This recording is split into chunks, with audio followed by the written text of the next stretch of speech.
Prophet Marcello Currents here. So this video basically gonna be about uh, just basically how this is gonna end for these secret society people, man. This is how it's gonna end for these clowns. I try to tell y'all they was clowns, man. In so many ways, but they painted me like I was the clown, you know. And then you ain't know what I was doing. You ain't see what I was. Now you see the patterns of what I'm doing. Now you understand why I'm in the trenches and why I'm in a military-like bunker, not shivering in my boots, you know, creating a fort to go to war. You know what I'm saying? Ain't no need for me to be out there in the streets for what? And wind up catching a charge, trying to prove something to these people. It's no one person to prove anything to, right? Okay, so then, with that being said, man, it's no one person to prove anything to. What it's gonna do to be out there in the streets trying to prove something to this one drop in the bucket kind of person, this one drop in the bucket kind of person, and it doesn't make sense. That's why in 2026 we ain't paying attention to none of them people. Each one of them is a drop in the bucket with this whole situation. Bottom line. So why even look them in the face? Why? It's no need to. So I'm good. I'm very good. And but I'm just learning to take all the proper adjustments. Apply all the proper adjustments. You know, I got what I needed as far as understanding what I needed to do as far as this situation. It's just for March. You know what I'm saying? Yeah. I mean, because to me, it may take you a while to see this, just like it took you a while to see everything else. What it's going to take you a while to see is that this is basically white privilege. That's all it is. All you're looking at is white privilege, which means this is what white people can do in America. If challenged, they can play with the whole community and sit back and play with us and do what they want to do. And that's how you got to look at it. You got to look at it just like that, man. It ain't got nothing to do with no issue. They're going to tell you an issue. It's always race in this country. You know that. You know? So, this is the best. See, your perspective is just now getting turned around. You're just now getting your head screwed on straight. Right? Okay, well, now you're open to all these people being killed. And the reason why you're open to it is because of all they've done. All that they keep doing. And now imagine the conclusion you've come to. Now imagine coming to that conclusion 5 years ago. Well, yeah. Well, it's imagine coming to that conclusion 5 years ago. You know what I mean? It's imagine coming to this conclusion where it's not.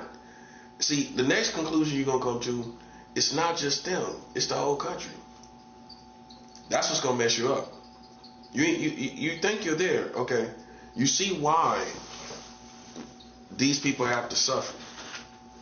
Okay, you're there. That's good, but it don't stop there. It doesn't stop there. The next step is for you to see why everybody gotta suffer, and that's gonna be the true test of your understanding, the maturity of your understanding, because there's no need to let this go on much longer. It's a lost cause, and when the world is a lost cause, at least America, when America's a lost cause, buddy, it's over. It's a lost cause. Everybody's suffering. Everybody's going through something. So to me, it's a lost cause. It's just a lost cause, you know. And it might take you a little more time, because if you think you're on my level, just because you just see what's going on, you see why, right? Okay, but that's not all there is to my level. There's a little more to my level than just seeing what's going on and understanding what's going on. It's a little more to my level. My level is, I'm looking at all the people that help the people. See, you're just thinking about them. You know what I'm thinking about? I'm thinking about the people that help these people. That's where I'm at now. Yeah, at first I was like you. I was focused on this group of people. But nah, when you start looking at it, you're going to say, outside, well, all these people could not be against, all these people can't be no secret society. No, not all of them. Nah, not all of them. That's just common sense. No, they could put you in a neighborhood with a whole bunch of them, with a whole bunch of Freemasons and secret society people. Yeah, they could do that. But all the culture and all of that too. And all these random people that the hood can't really get to. That's the Americans that help these people. And then now you're on my level. And this is why we went into spiritual war against the United States of America. That's why it happened. Because they helped. They helped these people. And then you see what this became. Now imagine me sparing America, but they helped them. They helped the people. Now imagine me sparing America. You see what I'm saying? Nah. That's what we talk about, bro. That's what we talk about. That's what we talk about. So they think that I'm in trouble. They think I'm under pressure. But I've been through this too many times. The only thing that I'm debating whether to do is who dies. That's it. That's the only conclusion I know my mind is straight. Okay, I'm gonna be going through this, and I'm gonna give in to what you're trying to do, psychological. At some point, I'm gonna know what you're doing, and my mind is never gonna give in to it, right? Right. So it's just a matter of working through it, and then you're right back on top. All I needed to see, all God was showing me, I'll say this, all I just saw just now is the need to keep going. That's it. That's all I just see. I just keep going. That's it. I was gonna offer them a way out, but they're too jealous for that. When they see my synchronicity, they see my level of spirituality, they jealous. That's what it was. I play a couple songs and they jealous, right? Yeah, man, them suckers, man. But I prove to you what it is, right? Now, let's take heed. You play a couple songs and they jealous. That's what I'm saying. You play a couple songs and they jealous. That's a teenager, man. Them boys didn't grow up, man. They didn't have no daddy or something. You know what I'm saying? So that's a boy. And I'm not racist, but that's a boy right there. That's not a man. A man ain't worried about what songs you playing and stuff like. Even though it puts me in a different caliber, it puts me in a different caliber category. I'm in a different caliber category, but some people just jealous over. They're trivial. They're trivial people. It passes all racial boundaries. So what has to happen, man, is this forward march. You know what I'm saying? It's forward march. I've been wanting to share this officially. The money that I sent to Vietnam just went through. So, I'm working with Vietnam, Christians out there in Vietnam, the real Vietnam. So I'm working with Vietnam and everything like that. And I'm working with Vietnam and,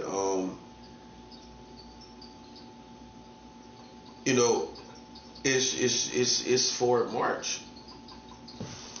So that's what we focus on right now. Not the money I'm about to get, the money that just hit. Okay, not that money. Not that yet. That's gonna come, but what I'm focused on is the money that just hit. Vietnam. I was waiting for 6 days for that to happen. So that's why I've been wanting to talk about this. You know what I'm saying? I had to clear up some politics, and I just even had to just clear up some little stuff. But yeah, we in reality over here. We in reality. We're not in virtual psychological worlds and cartoon worlds. I don't get in those type of worlds. You know, I'm talking about real reality. You know, I'm not under any pressure. What I want you to understand, that fake pressure, it don't move me, bro. Not the way you, at least not the way you think it do. Okay, so let me help y'all understand something.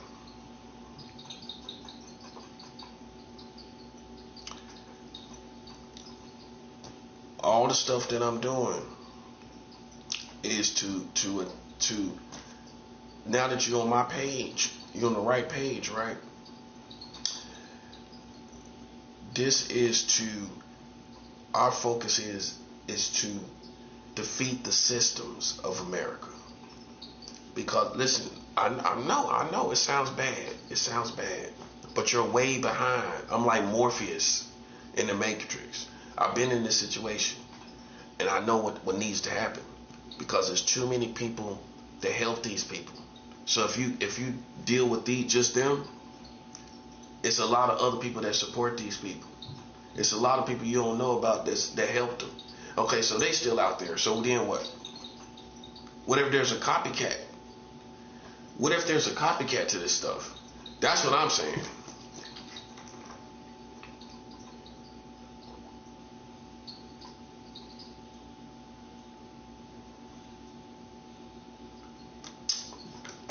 It's goofy people. It's real goofy people.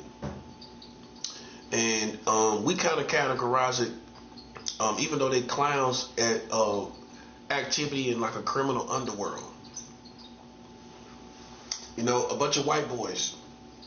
You know what I'm saying? But nevertheless, operating like the criminal underworld, playing games and everything like that, but running around. Okay? The best way to handle it, because the Americans helped them. Now you're listening. Now I got your attention. The best way to handle them is for the systems to be shut down. Once the system's shut down, people like this is done. You've seen me survive on the streets. You've seen me live under bridges. You've seen me. I'm a real man. You know what I'm saying? I can go live on the streets. I'm built like that.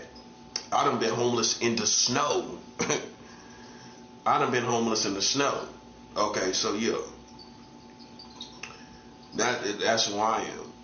It didn't break me. I didn't get discouraged. I didn't want to commit suicide or something because I was out in the snow or something. It's what it was. You know what I'm saying? I survived the situation. So, you know, I got that strength under my belt. So, you know, but people that rely on the culture and all this stuff, they rely on. That's why a couple songs and they back to jamming, ain't they? They think they do. I played a couple songs and they thought they was competing with me, didn't they? Retarded.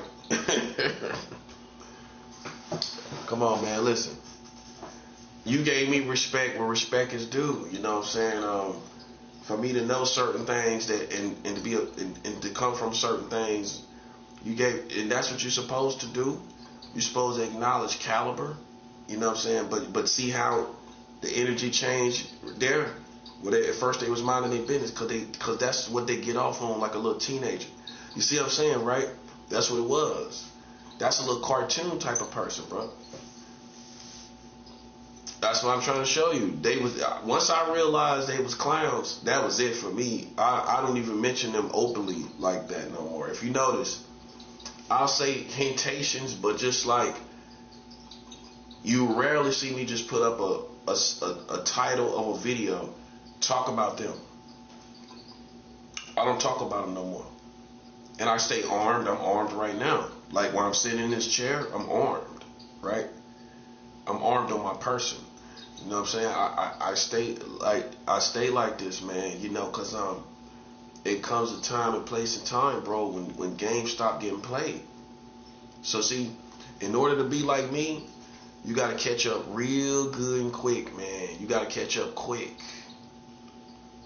You got to catch up quick. That means basically, I have to be your master. You can't be the guy that you think you are on your own. You don't know enough about what's going on, and you don't know what to do. And most importantly, you don't have the power that I have to handle this. It's just like life, not God. It's just like life. The person that can do something about this, he isn't getting supported because you mad at me about what you heard about black people and all of that and everything like that. That's what it is. But see, you gotta realize black people got used so bad in this situation, like a wet food stamp. It's not even funny. You don't know how much they got used. Okay, you don't know how much they allowed themselves to be used. Okay, that's why they suffer. That's why the war is on. Because, I mean, once again, like you coming to terms with how we attacking these people, right? You have to also keep it 100 and come to terms with how we're attacking the black people that helped them. They helped these people, man. They took their money. Now you're seeing it my way. Okay, so then my question to you is, how long you stay in the position of giving a pass to black people? But they right along with them, and some of them are black themselves. Let's not forget that. Some of them are black themselves. Okay, so how long I supposed to hold the position of well, it's not everybody. Nah, it's too many. That's what it is. Too many works just fine, just like everybody. you know, too many works just fine like everybody. You get it? Too many works just like everybody in this scenario. Okay, it's not everybody, but it's too many. Like some little gadget. Okay, good. Too many works just as good. Go ahead, you can put too many right there and it works just as good. It ain't everybody. Oh, everybody, everybody's just a heavy-handed situation. But this tool right here work good. This tool will work good. This tool right here is too many. See how close it is to two? It's just missing the L. But they holding it because they holding it. Ooh, I couldn't resist that one. Two and tool is just missing the L because they holding it, ain't they? Okay, too many is a good tool. The same, it works just as good. It works just as good. Too many works good for me, buddy. When it's too many, guess what I'm going to do? I'm going to use that to prove and justify why everybody had to suffer. All it has to be is too many black people playing games. That's all it got to be.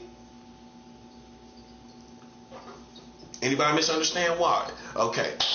So for me, I guess I'm a little more advanced in this situation than you. The main people that started these problems were black people in my situation. Okay? But I had to prove if I'm heavy-handed as a prophet like this, right, as you see, and I just would have bum rushed black people like I could have, and I would have got results, y'all wouldn't have known how to process who I am. You wouldn't have known how to process it. The same thing would have happened because I'm the same person. So I had to play chess where I couldn't move too fast. I had to take it slow to let you see I'm not racist. I'm not a racist person, but I'm a human, right? So I hit below the belt. Okay, you're not racist, but you hit below the belt sometimes, don't you? Oh, come on, let's be real.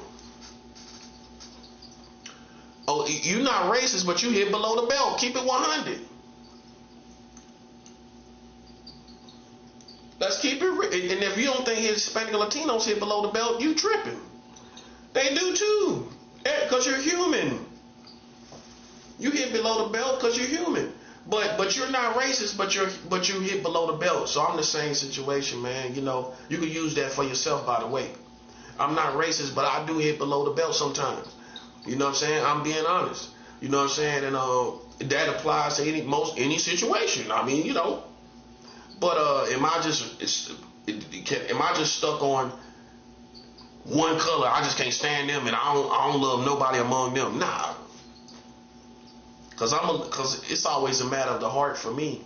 It's always a matter of what type of quality person you are, and where your mind is at, where your heart is at, and where your soul is at. That's gonna captivate my attention anyway.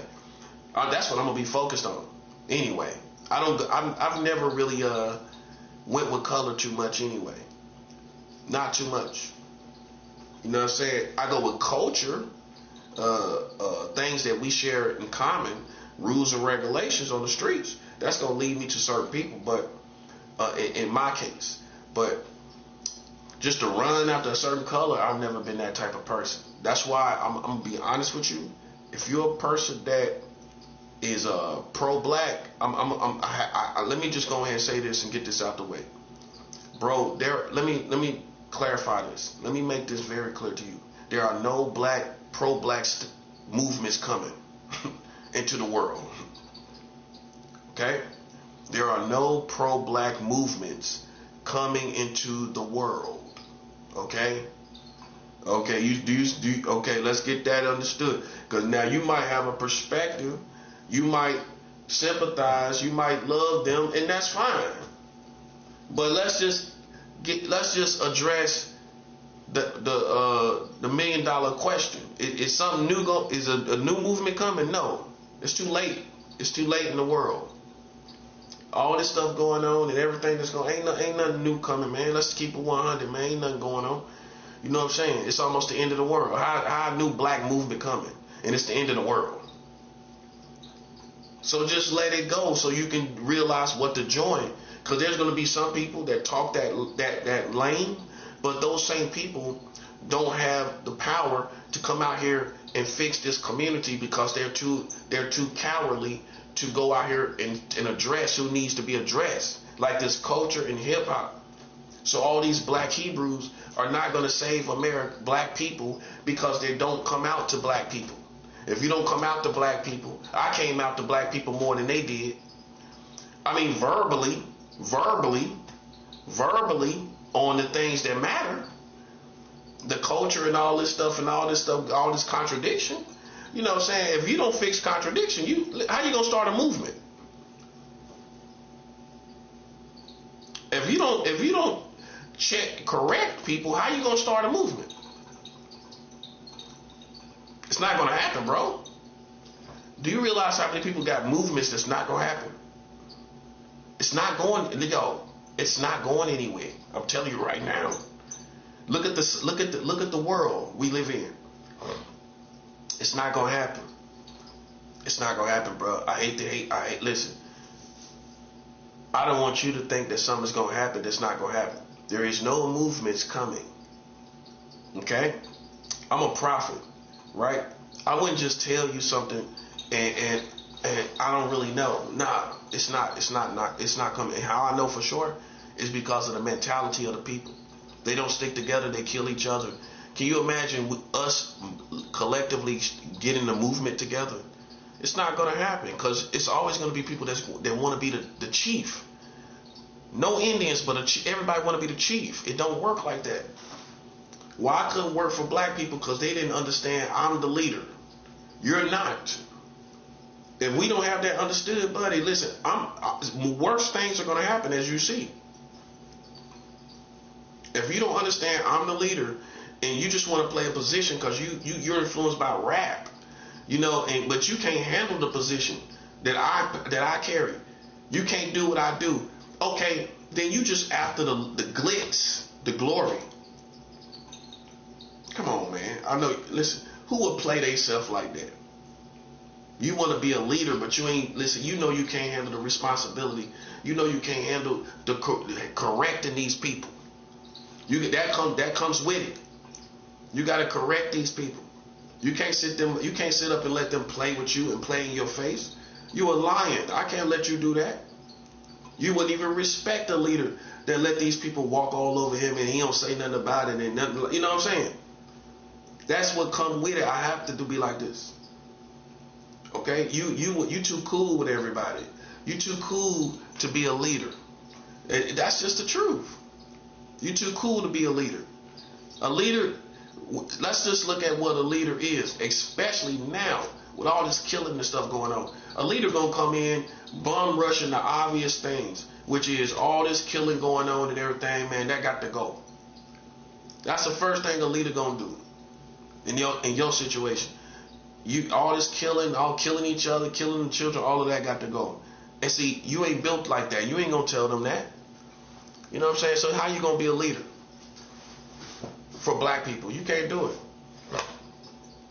Because you ain't willing to tell them the truth and willing to tell them what they need to hear to change and be actually able to be usable or utilized for a movement or any cause. They can't be used for any cause until they stop killing each other.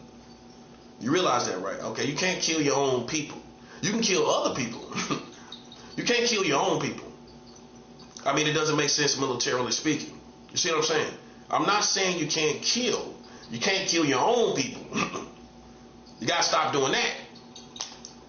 Okay? You get it? Okay. I'm talking about military. Beyond morals, militarily, you can't kill your own military. Come on.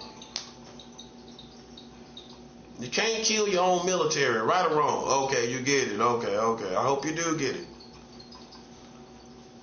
Can't kill your own military, buddy. And see, everybody want to be the big dog, and they ain't built like that. You know what I'm saying? You might have a little something going on, but you ain't built where you can you can handle all this whole situation as an authority. No, you're not built like that. And that's what I'm saying. Rap in the entertainment industry in America made everybody want to be the leader. And there's some people that are just bona fide the leader. They built like that.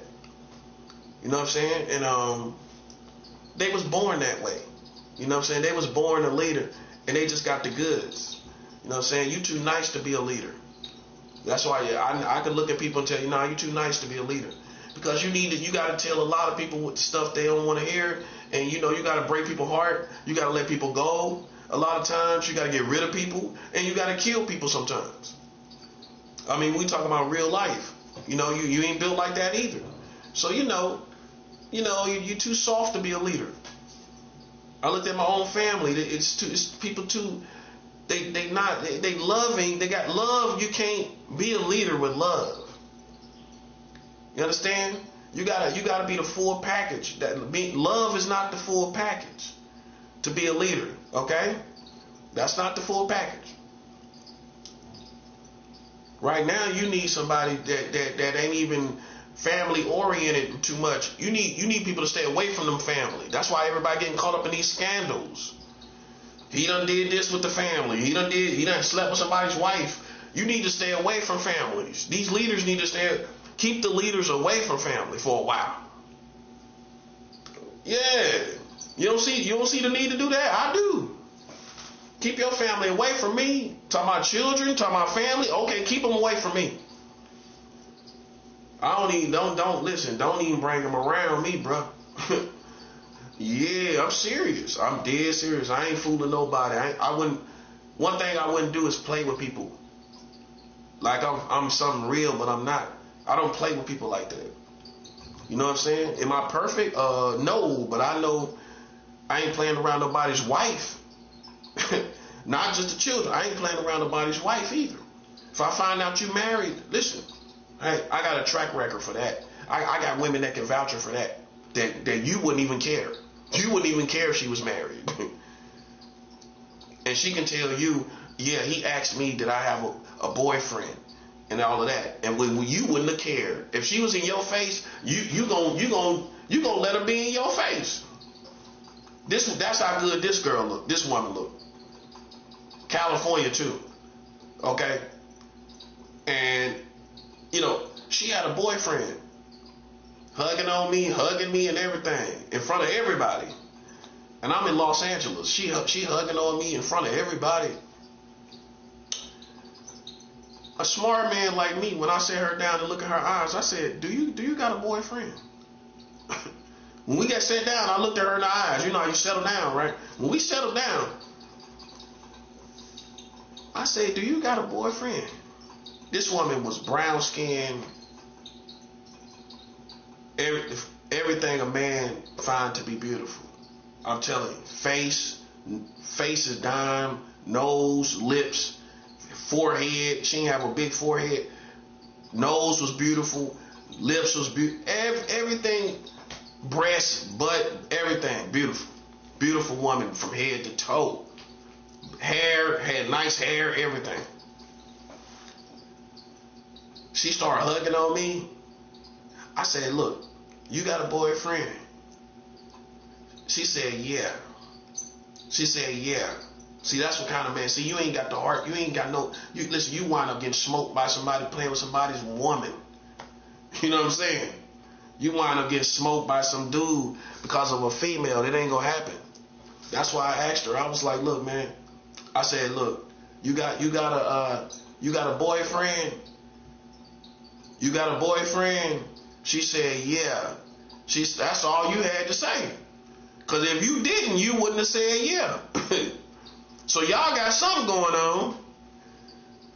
Ain't no woman gonna just say yeah and y'all ain't having sex or you don't feel obligated to be with this person.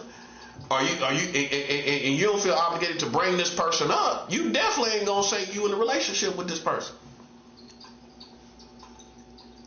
She told me yeah. She said yeah. So that means somebody else could have seen how she was interacting with me and went and told him. Now I don't know who after me. See, I don't play the games y'all play, bro. You know what I'm saying? It ain't worth it. This, like I said, this, and she had a good personality. Personality, and she was smart. Oh, don't let me. Yeah, she wasn't crazy. Smart, everything. You could look at her and tell she was smart. You wouldn't have done it. You would, especially if she was hugging on you. You gonna justify? Well, why? If she got a boyfriend, why she hugging on me? Women do it all the time. That's how they. I mean, that's why women get people killed. Women hug on dudes all the time. You ain't noticed the trend. Did you notice the trend of women and how they carry themselves? And then you find out later, oh yeah, she got a boyfriend. Listen, buddy, I'm not a fool. I know a woman that look good, most likely got a man. Ain't no way in the world you walking around here without a man. Got a personality, all that. So I asked her. I was like, just me and her, one-on-one. Well, I could have been doing anything. You know what I'm saying? I said, look, do you got a boyfriend?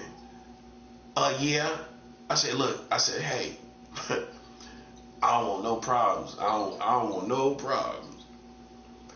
That's real.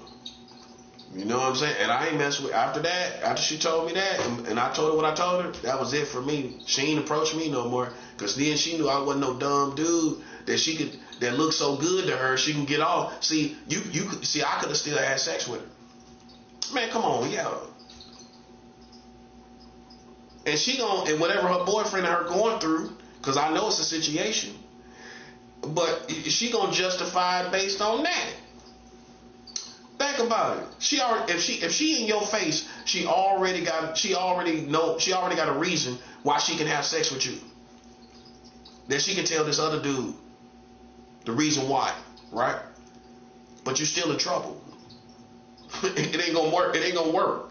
She might kill you and him. He might kill you and her. Excuse me. He might kill you and her. She ain't no bulletproof vest. You sitting there, she sprayed both of you. Whoa! Both of y'all dead. Happen all the time. And you up here, and she can't save you. What she can? When you listen, you get smoked, and she can't save you from that. No, you know, life ain't a game, bro. See, this was in L.A. too. Who knows? It could have been a gangster. No, I'm just saying, I ain't no punk. But I'm just saying, this L.A., this Los Angeles, this could, and good as she looked, she could have a head honcho kind of alpha male gangster. That type. And I don't even know. I don't know nothing about it. Because I don't know what he looked like. So dude could come up to me, ask me for a cigarette. Yeah, bro, you got a cigarette? Got a cigarette on you? Oh, yeah, me, how my personality was when I used to smoke. Oh, yeah, I got you. Like that. I just hand out cigarettes all the time. I was that type of person. So I would have probably just been handing him a cigarette. Who knows? You know what I'm saying? So I made it very clear. I said, look, man, see, I got a track record in these streets, and I'm glad I did that, because that vouchers for the situation when my brother thought I had sex. Man, I seen a woman battered look better than your sister, your wife. That's for my brother. Man, this woman that I asked if she had a boyfriend, she looked 5 times better than your woman. Body better, dime, everything, face dime, everything. Dimed up. And she was from California. Walking down the hood on her own, you know what I'm saying? That too. Oh, that's points too. Walking through the hood, holding her own, everything like that. Walking around in the hood in LA, you know what I mean? 10 times better than your woman. I asked her. I said, look, man, you got a boyfriend? Yeah. Listen, I don't want no problems, man. I told her just like that. Because what made me ask her, this is what actually made me ask her. It wasn't that she was pushing up on me at the time. You know, she had already hugged me and everything. She already showed love and affection. I already communicated with her. It wasn't that. I'm going to tell you what made me ask her, do she got a boyfriend? On her chest, this was her only flaw that I take points off for. She got all these tattoos, right? You know how young women are these days. So she must have been like mid-20s, late 20s, something like that. So she got these this is LA, remind you, this is LA. So I'm like, she got these tattoos on her chest. So I'm looking at all these. It looked like it means something. It looked like it means something, right? So I'm looking at that tat going all across this pretty woman's chest.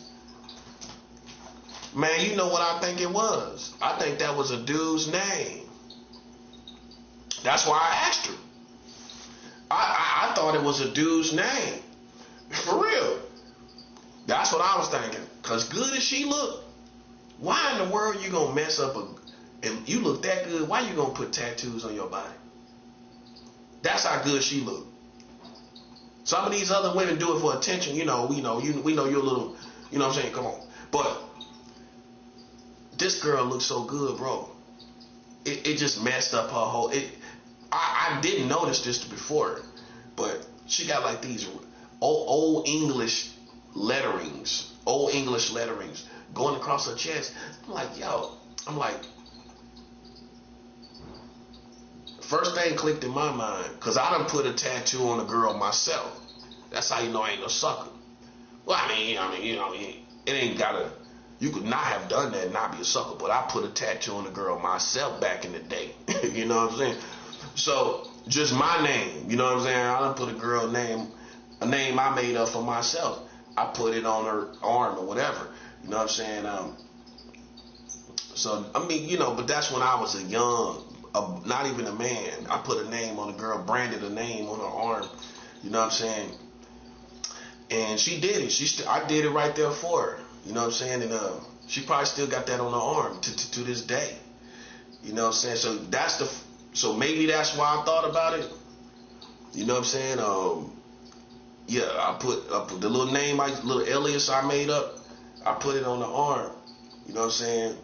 Because we always infatuated with these names and aliases and all of it. Even when I'm talking about these gangs, even the gangs.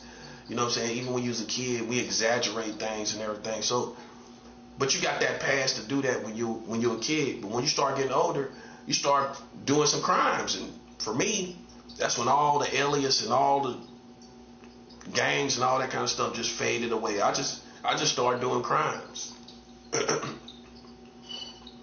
But some of y'all right here in New York, you grown men, and you call yourself a blood, but you ain't never had no California bloods come and solidify that set that you in New York.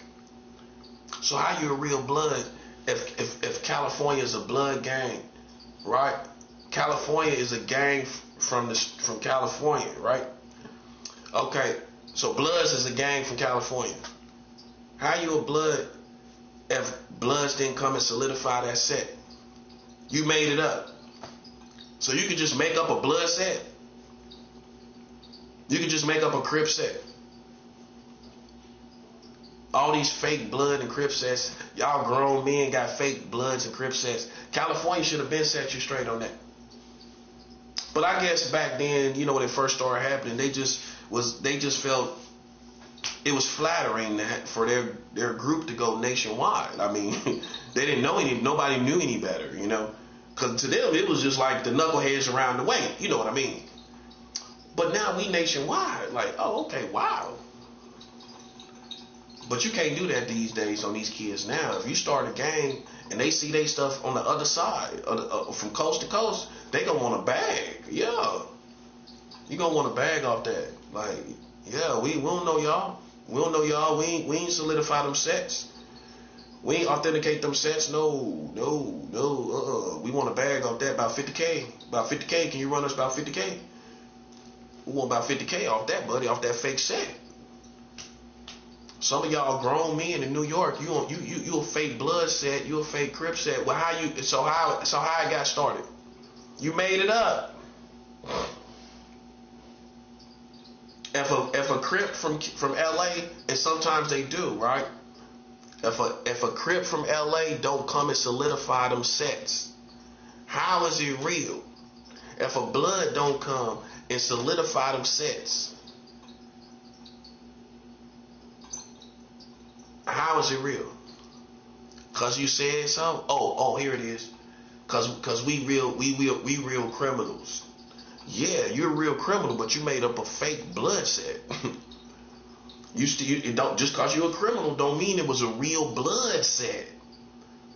Oh, you a criminal? Okay, you got crime. You did crimes, and what you would have been better out making up your own gang and building your own reputation. You went and started a fake set, and now your credibility is in question because you got a fake blood set or a fake Crip set. You would have been better just starting a gang over your way with your street and everything, and gaining notoriety because of the crimes that you do. Right? I'm just saying I'm not saying, I'm not condoning that lifestyle. I'm just saying how it go.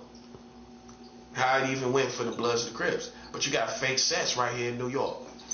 Fake blood sets, fake Crip sets. Ain't nothing you can do about it. And they talking about they bloods. Like, bro, how you a blood? That's a California gang. How you a blood? You live in LA. So you ain't live in LA. So how is it, how you a blood? How you a Crip? That started out as a California-based gang. How are you Bloods and Crips and over here? Can you explain it intelligently? You can't you? See, that's what I'm talking about, buddy. So I moved past me myself. I moved past infatuation with that when I was a kid. You know what I'm saying? But I had the same infatuations when I was a kid. But once I became a man, I already had done a little bit of crimes before I became an adult. So by that time, I had already moved past the gangs and the infatuation that most Americans have with the gang. That was my point. That's why I went down that rabbit hole. But this girl had all these tattoos. So I said, yo, you got a boyfriend? It looked like it looked like a dude's name. It looked like it was something. You know how you could tell it's like it's somebody's name. You can tell it's somebody's name. I don't even know the words. It just look. I didn't even know what the letters were. It just looked like it was a dude's name. That's what provoked me to ask her. She was like, yeah. I was like, nah. I was like, hey, I don't want no problems, you know what I'm saying? I left her alone after that. Cause see, you the type start getting between these females' legs, you know what I'm saying, and you lose your life out here. See, a dude like me, I can't do the same thing you do. Cause a dude gonna look at me and hate it. Looking at my face and just hate it. As soon as he find out I was with her, hate it. You kind of ugly a little bit. He gonna say, oh, this dude's a joke right here. He gonna think he better than you. He gonna look at me. He might think, oh man, he better than me. What all did he do? You know how man ego gonna get in the way. You know, man ego. What all did they do sexually? He want to know the details. A man want to know the details. What happened? What did y'all do? What all did y'all do? For his own ego, right? I'm serious. That's how it is, man. That's why I don't get caught up with these females, and I don't get caught up in no problems, no drama. That's why people trying to get me caught up. Listen, bro, I'm too quick on my toes for foolishness, man. That's why I stay armed. Like, I'm armed right now. Like, it's not a game. I don't do this for show. I don't do I live a lifestyle of not getting caught up in people's drama or whatever. These knuckleheads, these grown knuckleheads.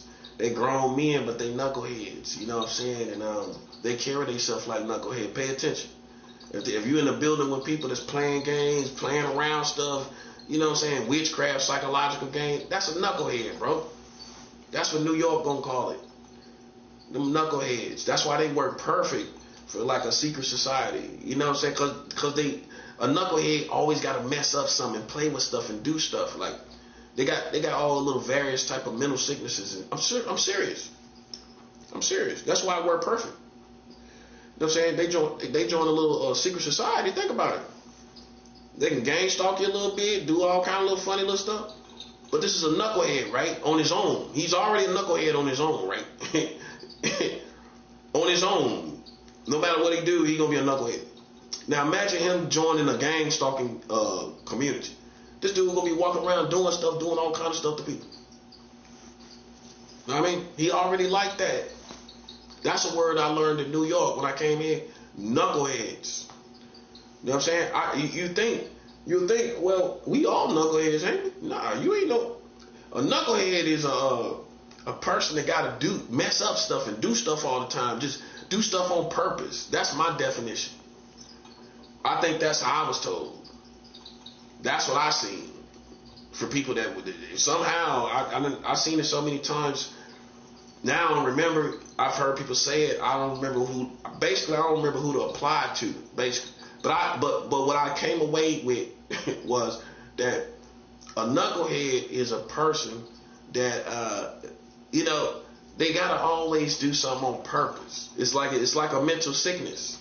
Like if I got this cup right here on the table, a knucklehead can. A normal person gonna leave it right there. You kind of got an idea who the cup might be on to. A knucklehead gonna go and get the cup off the table. He ain't gonna do nothing with it. He ain't got no money. He ain't got no juice. He gonna just take the cup. That's a knucklehead. You wouldn't do that. You ain't got no need for it. Knucklehead might not have no need for it. Take the cup and go in his room with it. That's what I'm saying. That's how they think.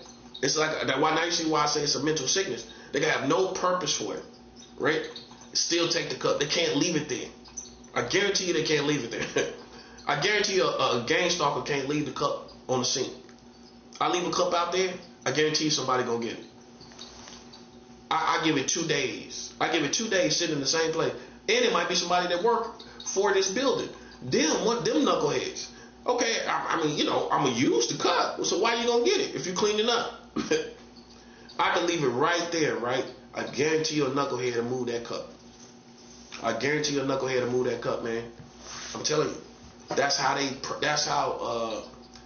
process, they thought process is. They always got to mess up something, play with something. You know what I'm saying? Like, for example, Like, for example, I had a nice bathroom when I first came here. You know, like a real one. I'm gonna keep my bathroom decent. You go in my bathroom now, the toilet, the back of the toilet, the thing is off the toilet. They done took the whole thing off and took it somewhere. Like, who does that? Who's gonna take the back of the toilet, the thing that sit on top of it? They done took the whole thing off. That's a knucklehead, bro. Who gonna do that?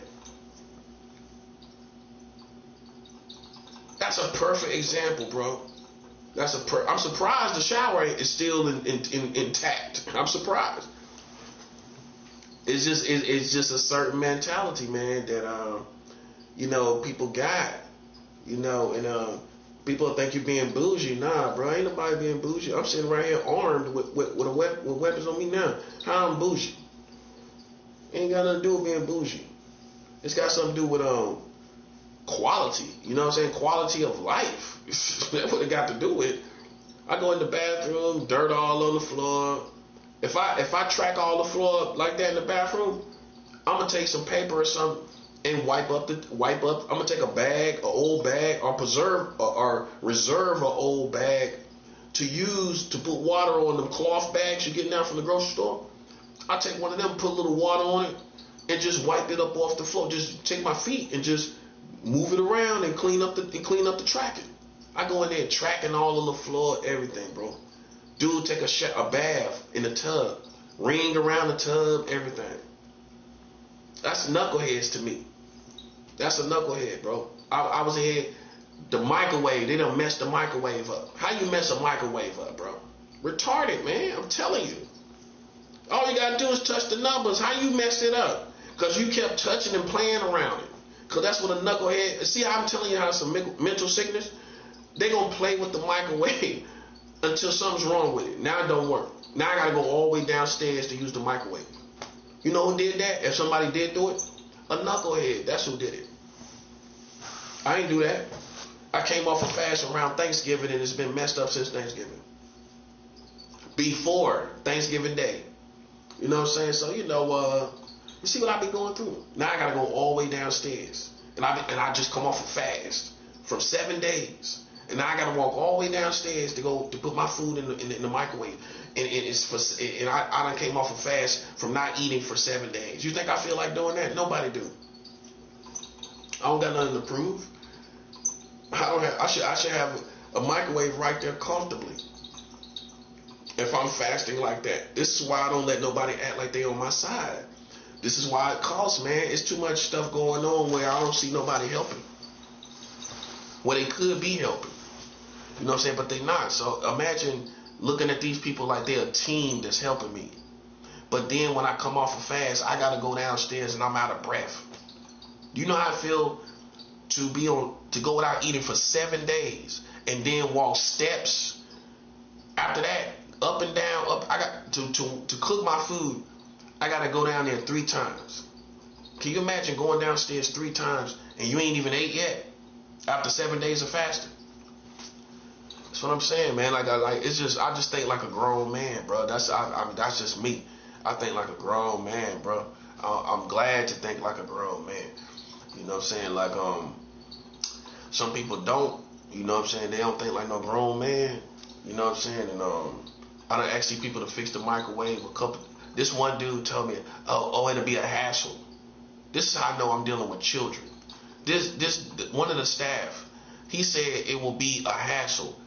Bro, you a staff member. How is it a hassle for you? I checked him right on the spot. Hassle for who? That's what I said. In front of 2 other people, and he was embarrassed. He was so embarrassed, he got an empty trash can, a trash bag out of my floor like he was doing something. I don't know the purpose of that. But he knew he couldn't say nothing to me because I wasn't that type of person to finna sit here and play with him. He knew that. He already know that. Okay, so instead, he took a trash bag out the bag, basically an empty trash bag out, knucklehead stuff, out the trash can. I'm sitting right there watching him. Like he couldn't get the last word, so he just took a trash bag out. It wasn't no trash in it. I seen it. It wasn't nothing there. And plus it wasn't his job to do it. But he looked at me right in my face and get in the trash bag. That's not a knucklehead, bro. I promise promise you, he looked me right in my eyes as he was getting it. Like he doing something to me. I don't care. I got my own trash bags in here. And I can take it all the way outside. I'm smart enough to know trash is out front. I can take that all the way outside. You ain't hurting me, buddy. Just do, hey, listen, man, I'm telling you, man, I'm convinced that people needed to be on medicine their whole life. They listen, their whole life, bro. Y'all, listen, they been needing to be on medicine. He gonna ask me, he said it's a hassle. Bro, it's not even your job. How is it a hassle for who? I think like a boss man, you don't, obviously. He wouldn't have said that. Okay, who is it a hassle for you to get, for them to get the microwave? You call HRA, I guarantee you, this is human, that's for human resources, right?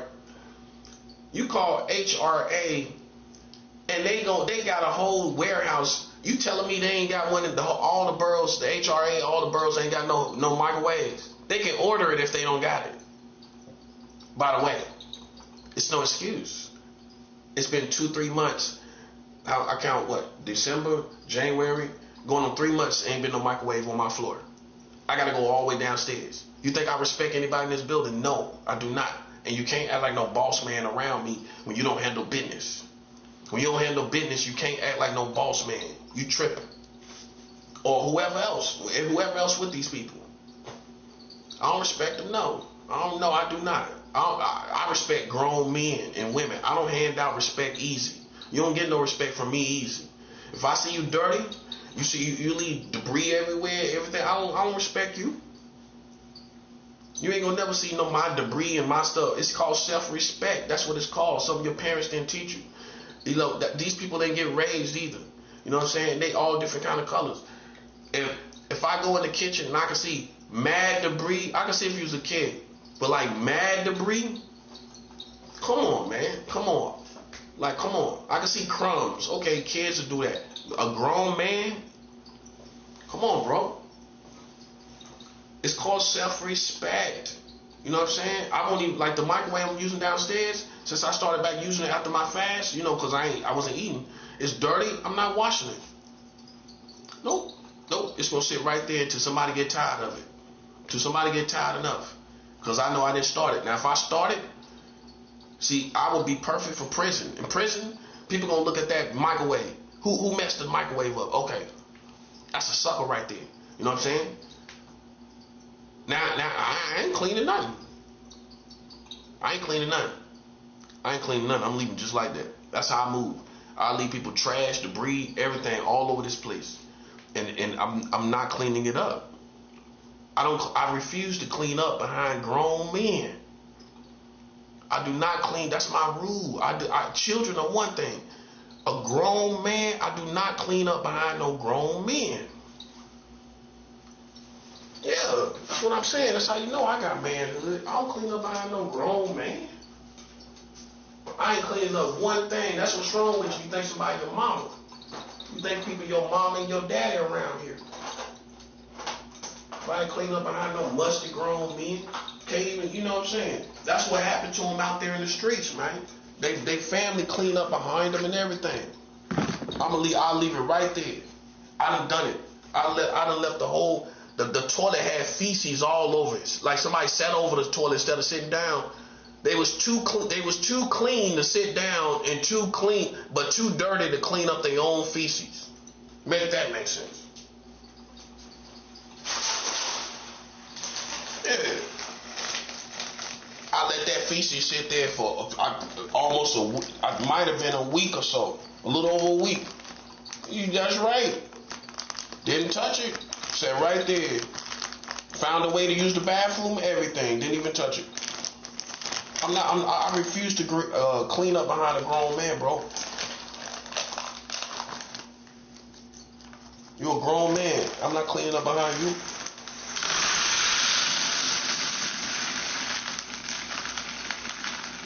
See, the truth is, they didn't get their respect, so they never felt like a grown man. That's what it was. They didn't get their respect in life.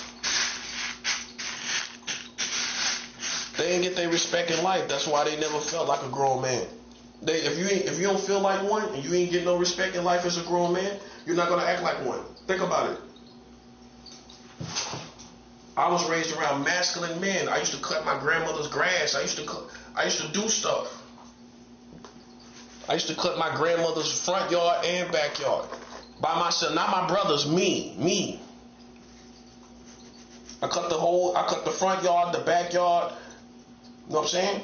That was my job. My dad gave us jobs. And then I started working my first job when I was like 15 years old. I got my first job where I was getting paychecks. I was only 15 getting paychecks. You know what I mean? It's like, so you don't got to tell me about a work ethic, man. Just pay attention to what's going on. All this stuff going on, why would I be working right now? Think about it. Why I'm at work right now and all this stuff going on? Now you're going to kick me while I'm down. But I'm the same kid that was working when I was like 15 years old. So I don't got nothing to prove. You know what I'm saying? I know I got a work ethic. And that's probably why I'm like I am. That's why I'm like I am. I know I got a work ethic. I just don't play any games. I worked at Walmart. That's how you know I'm American. That's the only job I got to tell you about. I worked at Walmart, Kmart. I worked for Walmart and Kmart. You know what I mean? You know, I'm American. I worked at Walmart. Yeah, worked at Wally World. Worked at Wally World. Overnight stocking. Kmart, same thing. Overnight stocking. And I never had any problems unless I got fired 2 times in my life. And the only reason was the situation was the person was racist. So that really don't count.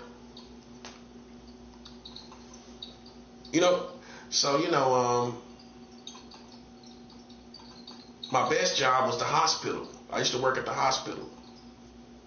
So then you see I'm a civilized person. Okay, he worked at the hospital. He got to be a pretty cool, laid-back kind of person. Yeah, you got to be. You know what I'm saying? I work overnight at the hospital. So, and that was my best job, by the way. That was my best fit. I fit real good working there at the hospital. And I had a 401k. I was making money. Man, I was just making money. You ever been at that age where you was just making money and you ain't really have nothing to do with the money? You just doing stuff. You just enjoying yourself. And you're single. You're by yourself, just working, making money. You're not trying to buy a whole bunch of this, a whole bunch of that, because you're single. You're not trying to impress anybody. So that was where I was at in my life, working at the hospital, man. That was right after my divorce. I divorced my wife. I already had a kid. You know what I'm saying? So I was just making money. See, that's another thing. I got a kid in the world. My son is 18 years old. He's going to be 19 this month. Now imagine me taking something off these lanes. Put yourself in my shoes. You a grown man. Imagine you taking something off these lanes. It's not going to happen, bro. I'm too grown. You know what I'm saying? Get some kids and you'll feel the same way. You'll see why the rest of us feel the way we feel. When I got a kid, as long as I got a kid in the world, I'm not going to sit up and let a man play games with me. You feel me? Nah, it's not going to happen. It's not going to happen, bro. So you wouldn't understand until you get kids yourself. And the truth is what it is if I got a kid, imagine me being treated like a kid. Imagine me being treated like a kid and I got a kid. And he's a grown man. Yeah. You done passed that stage of life. But see, somebody that don't never get no kids, and for whatever reason you ain't got one, or you ain't got none, you're not in the same lane. No, buddy. No, you ain't gonna act the same. You ain't even gonna act the same, bro. You get a kid in the world, you have some kids, you ain't even gonna act the same. Now imagine somebody challenging you, and you got a kid in the world. Your own kid gonna say, yo, what's the situation with that, Dad? Why somebody playing in your face like that? I was wondering the same thing. Yeah. You let nobody play in your face like that, bro. Your own child see you go through that.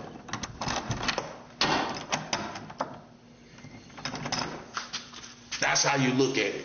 There ain't no other way to look at it, because that's the stage of life you in. No matter if you're there in his life or not. That's the stage of life that you're in. You got a child in the world. How somebody trying you and playing with you? You feel me? I don't care what it's about. I don't. You got a child in the world. If you ain't got no charges on me, then people gonna challenge you. I'm gonna challenge you back. You're gonna get challenged back. That's why I don't play with kids, man. If you act like a kid, I don't play with kids. I'm too old to play with kids. See, some people fall off when they get old because you don't embrace it. You don't embrace your manhood. That's why. If you embrace your manhood, your adulthood, how you gonna fall off? You fall off because you want to still be a kid. That's what it is. You don't embrace your manhood or your adulthood. That's the truth.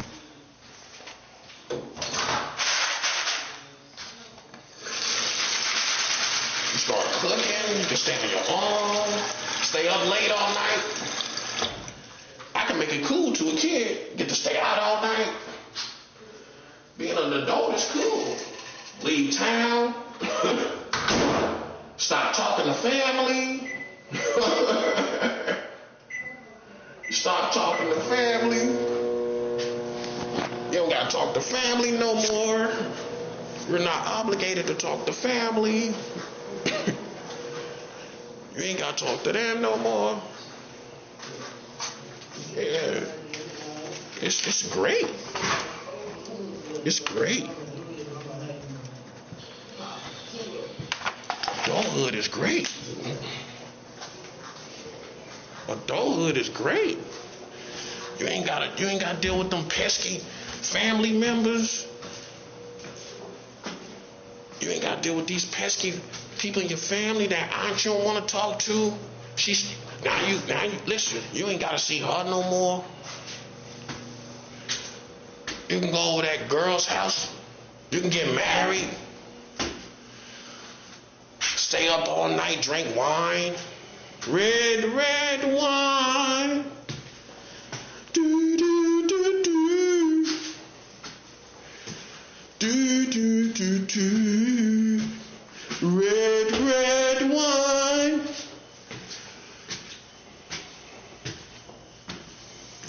You got to embrace your adulthood. You got freedom. You got stuff you can do. See, that's how you raise your kids. There's freedom. Being an adult. You put the key in the door, nobody's there but you. Not even your parents. They're gone.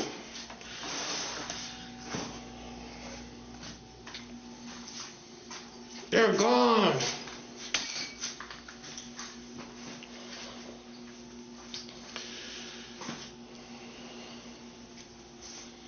That's how you gotta tell people. That's how you gotta tell your kids. You gotta motivate your kids. Motivate them. Okay?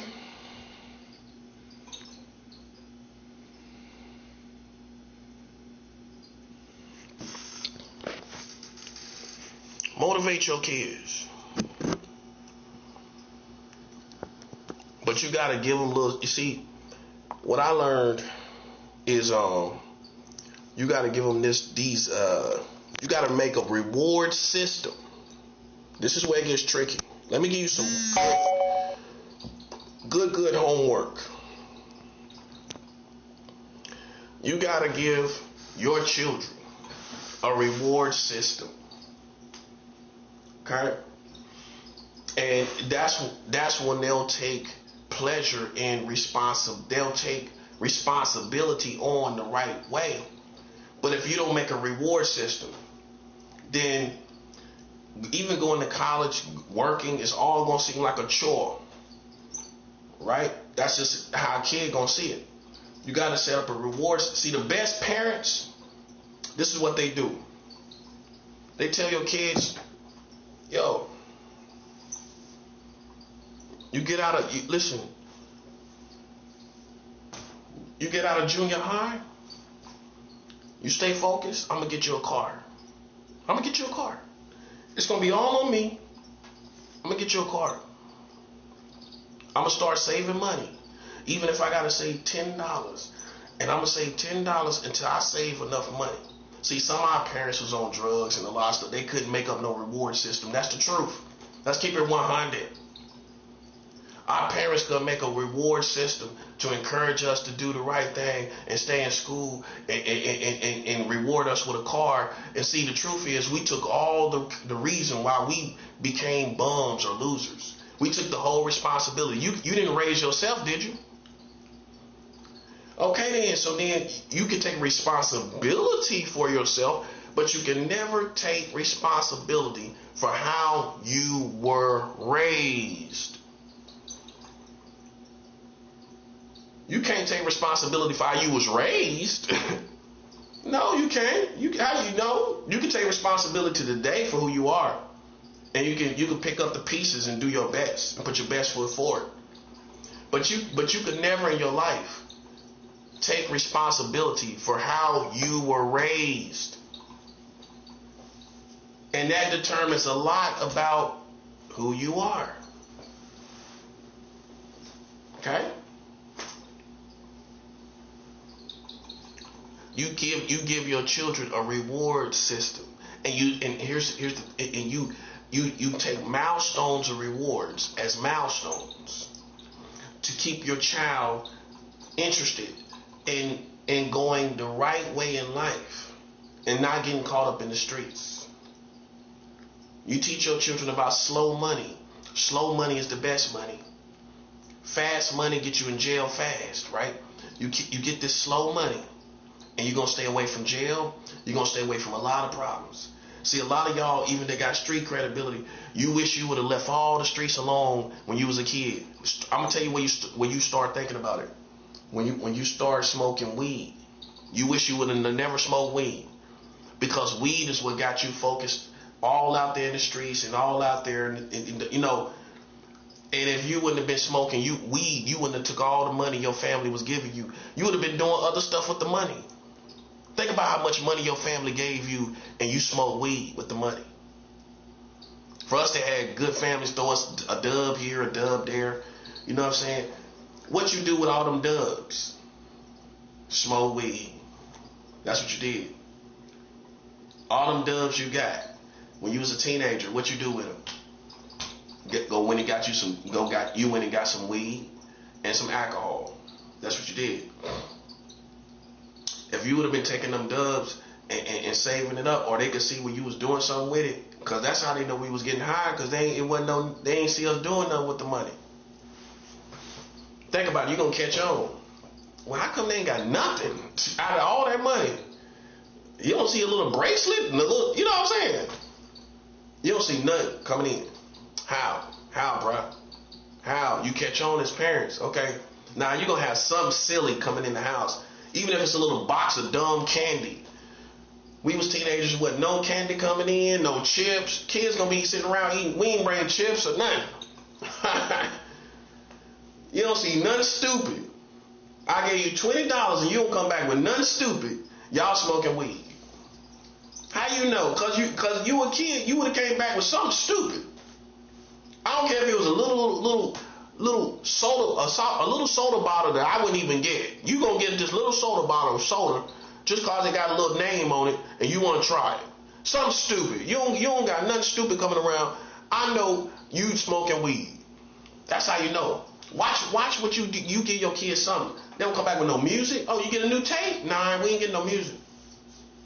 Remember I told you I went and got something to eat. Yeah, but back then, in my day, listen, you can't spend a dub at Burger King. You couldn't spend no dub at McDonald's.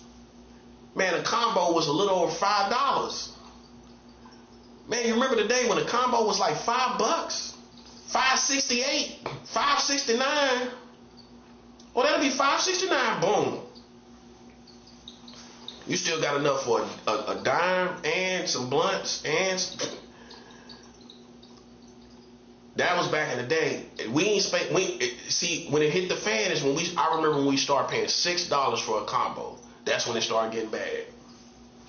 Before that, we was paying $5, 5 something for a combo. That's the burger, the drink, the food, the fries, everything. $5, 5 and some change, and that was it. You know how everybody say, back in my day, you know, I used to pay $0.25 for a soda. Well, back in my day, shoot, $5, that's all you would spend in the 90s. And for a combo, fast food. I ain't spending no more than that. I wouldn't dare spend $8 for no combo. That's why my generation, Generation X, we ain't doing it. No way. If I'm spending like over $8, I might as well go get me something from the grocery store. In fact, I'm gonna make my own burgers. How much is that? The ground beef or ground turkey? What, $6, something like that? See, that's how I know I'm getting grown now. When you get older, oh, I got some fries at the house.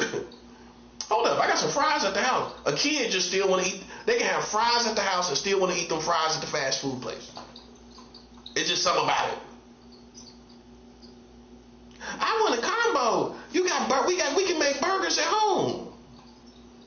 That still ain't good enough. They eating the name McDonald's. They just want McDonald's. They eat the name literally. Shoot, my age, man, I started cooking burgers and fries at home. The burgers I done ate, most of the burgers I done ate since what, 2021 have been at home, buddy. I cook a mean burger. I can cook all different types of burgers. I cook burgers at home. I'm gonna cook the fries at home. And a whole bunch of fries, more fries that come in the box than at that restaurant. I'm gonna have more fries at home, and it's gonna be a better situation. I'm gonna eat 2 big burgers. Matter of fact, I might eat the whole pack of ground turkey in one burger. You ever seen that? No, listen, that's something for a man to do. You ain't never done that yet? Man, listen, you ain't lived on your own as a bachelor until you done that. But I did it when I was married. Listen, I took a whole pack of ground beef and made one big burger. I put that bad boy in the oven. I got pictures of it. I took, how many slices of bread?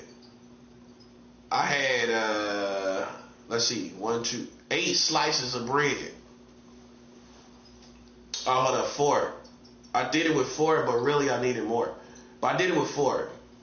And I let it hang off the side, you know what I'm saying? I ate that thing in one sitting. I didn't eat half of it. I didn't save half of it. For 2 or 3 times, I ate that bad boy like a man. I ate a full pound burger. You ever done that? That's not wasted to me. Sometimes it's good for your psychology. It's good for your psychology. You need to eat a little more and feel better, like you're really eating. Halfway eating here, halfway eating there. Barely eating here, barely eating there. It was good for me, for my psychology. Hey, a man gonna tell you, this is good for my psychology. serious. I feel real happy about this. I'm happy about this. I need to do this more often. This was great. You start experimenting when you get my age with food like that, buddy. Big old burgers, whole bunch of fries. How many fries I want? I get the loaded fries. I make loaded fries. Just a whole bunch of fries. Put some sugar on them a little bit. Hey, listen. Put a little bit of sugar and salt. Man, you got to jazz the fries up, buddy. You at home. You at the house. See, that's how you know you living on your own. You start looking around. Hey, I can eat whatever I want to eat. That's how you raise your kids. You get on your own, boy. You can go cook. So you got to have conversations with your kids. Boy, when you get on your own, boy, you can eat all night. You can eat cereal all night long. Did you do that when you first got your apartment? Man, I eat cereal all the time. When I first got my apartment, I used to eat big old bowls of cereal. Just wake up 3 o'clock in the morning. Oh, let me get a bowl of cereal. Just lay in the bed, eat cereal, lay back down. You got these abnormal rituals. You wake up in the middle of the night doing all kind of stuff. So you got to tell your kids this, because they ain't going to see why they should live on their own. Why I got to leave home? It ain't no love in the world no more. I ain't going to find nobody. I'd rather be with my family. See, that's how, especially a female, she going to think like that. You tell a female, you're going to have your personal space. You're going to be able to eat whenever you want, cook all your little food, and you know your little habits that I hate. Guess what? I won't be there to say nothing about it. You'll be doing your own thing. You got to express independence to your children to get them out your house. If you do not express independence to your children, why would they want to go out and pay bills, especially if they already working? Why would they already know what it is to work. Now they know they stuck out there working. See that part? See, once they out there, they know I got to work to stay out here. I can't just chill like I used to. That's why you should have been creating a reward system the whole time. So now when they're on their own, guess what? They got their own reward system that I reward myself. Guess what? I'm going to get me a new car. That's what I won. Guess what I won? Ding, ding, ding, ding, ding, ding, ding, ding, ding. I won a new car.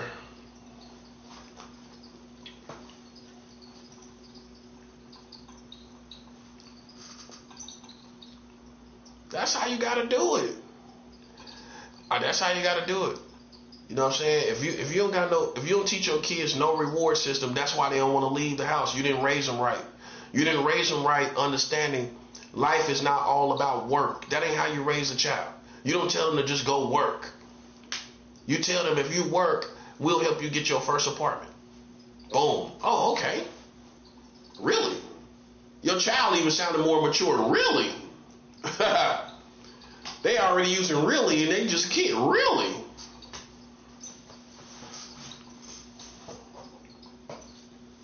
Really? They punching in like that. See, you like, yeah, I'm doing good. You getting mature already? See that? Really? Yeah, really. I'm listen.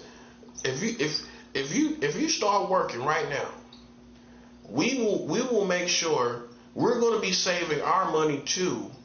Because your parents is about usually in their 30s by the time you about to get out the house. About that. So they good in the groove of working and all of that. We gonna help you get out this house like a real man or woman is supposed to, so that you will not be like no bum, crippled like some little special crazy person that never left your mama's house. I don't want you to be no special little crazy person. And then people making excuses, talking about you special. Talking about you special. You special.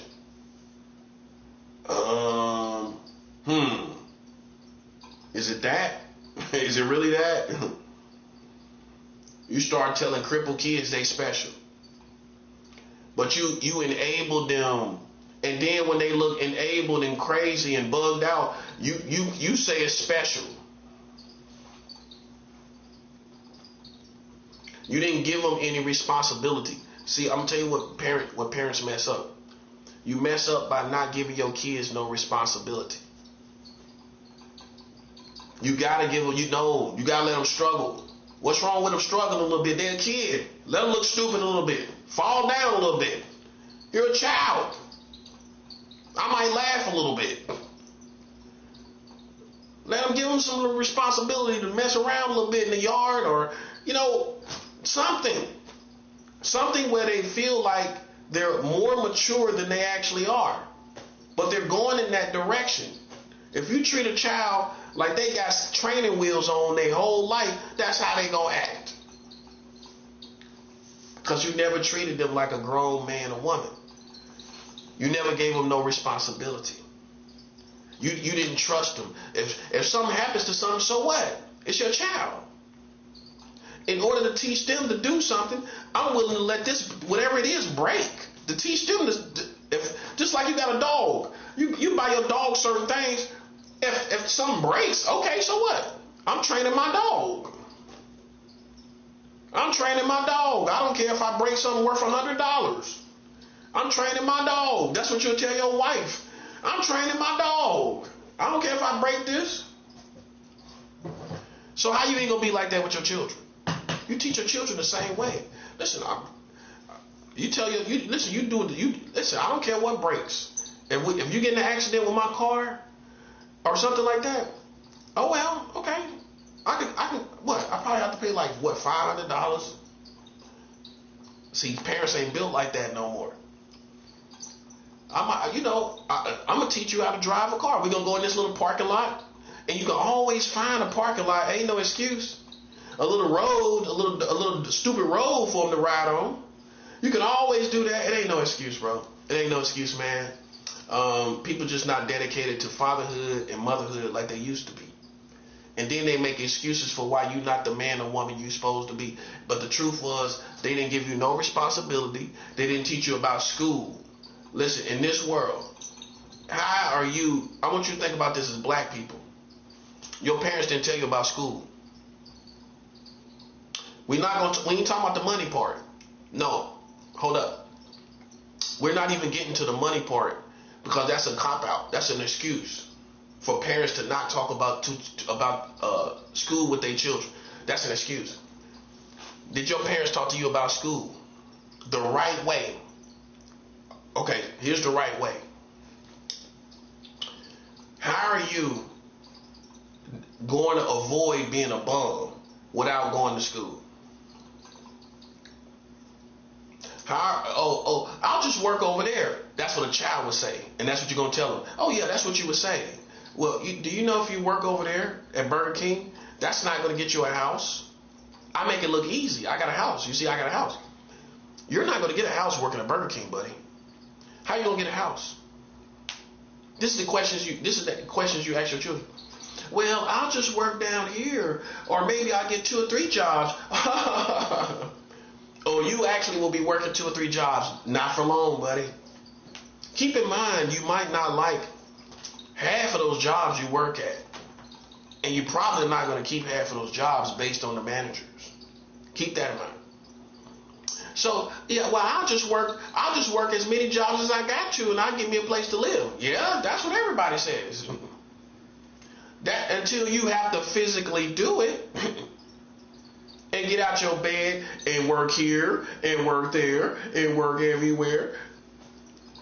That's what everybody says.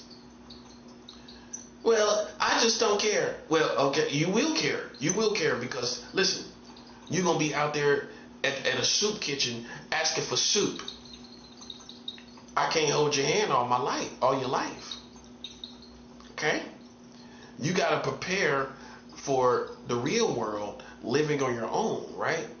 I can't hold your hand all your life, right? Okay, I'm not saying you gotta hold my hand all my but you gotta then you gotta prepare.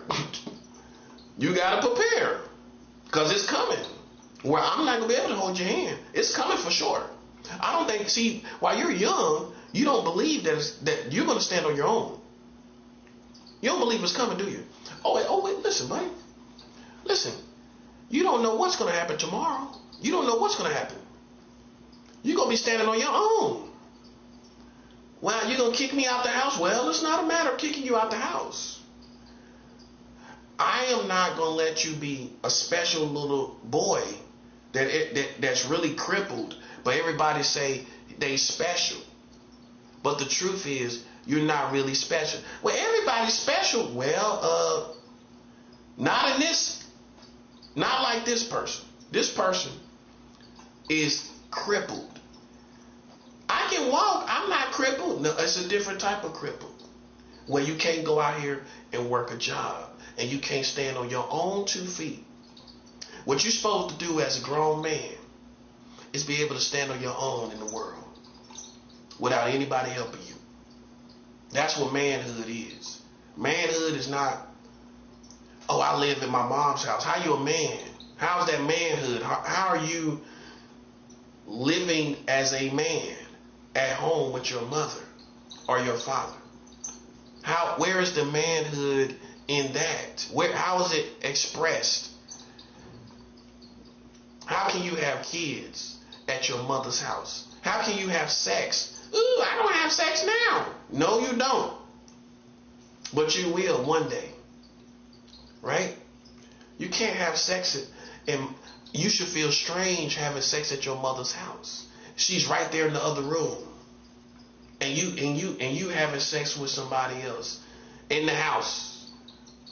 That should feel strange to you. See, a man is supposed to make love to his wife at his own house at the end of the day, after he's worked hard for his wife that cooks good meals. See, a woman don't have a list of what she should be doing. You know what she should be doing? She should be cooking so many meals you feel ashamed to sit at home and not work. Her meals should be so good and show so much love you feel ashamed to sit there and eat and don't go look for work. The food is what's gonna get you out the house if you're a real man. It's the test of a real man. If you sitting there eating all these good dishes day in, day out, and your wife ain't saying nothing. She ain't saying nothing now. She ain't saying nothing. She just cooking away every day.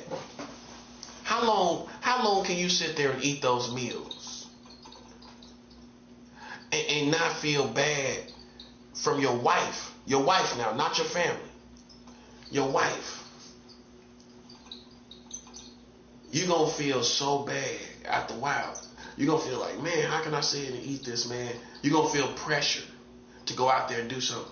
See, this is the secret for why women should be learning how to cook. Because sex is one thing. Cooking is another. That's the way to a man's heart, right? If you cook these great meals, what man is going to sit up and eat these meals, scarf down these meals every single day? I'm not saying a mother cooks. A mother can do it. I said a woman. I said somebody you love. Outside of the context of my mama got me some food. That's how any man gonna think about it, even when he on his own. He gonna go home and get some food from his mother, right? We ain't talking about that. It's a whole different animal. We're talking about you sitting there eating with a lovely woman that love you and then make love to you, and then you lay around all day. How can you do it? You can't do it. The food gonna push you out the house. I done taught half these women something they ain't even know. If your man ain't motivated, you know why? Because you ain't a cook. If you was a cook and your food was delicious, he would be motivated to go out here and work. That's how powerful food is. That man think about them dishes. That's what we do as men. Food is right behind sex. You ain't realized that yet? We like sex and food. That's all. If you learn how to fix food and cook food, A man gonna think, if I'm with her, boy, man, I be eating this, I be eating that, I be eating this. I'm getting out here and go, if I work, I have energy. Think about it. A woman be asking you to work and she ain't even feeding you, bro. Yo, a woman be asking you to go out here and get a job and she ain't even feeding you. You out here, you ate a biscuit. You ate a chicken biscuit, a sausage biscuit from a box, a microwave sausage biscuit, and went out looking for jobs. You drank a glass of orange juice and ate a sausage biscuit and went out looking for work. Your woman wants you to work. She should bacon, eggs, pancakes. Man, you get up, coffee, definitely coffee. You wake up, you tell me you're going to lay back down, and your woman wants you to go work. You can't do it. A mother, you can do it. That's why I'm telling you, got to get out their house. Cause your mom been doing it so long, it ain't gonna really motivate you. No, it's not. No, it's not. It's got to be a woman that turn around and do all that for you, and then she sit down, and you telling me you ain't gonna go get no job. Most of these women don't understand the art of cooking. No, they don't. No, they don't. No, they don't. You don't understand it. You cook for this man day in, day out. It's your way of getting him to do everything. It's not witchcraft, but it's charming. It charms this man. Every time he turn around, you cooking something good on your own. You in your own little world with it too. You know what I mean? You in your own little world with it. You know what I mean?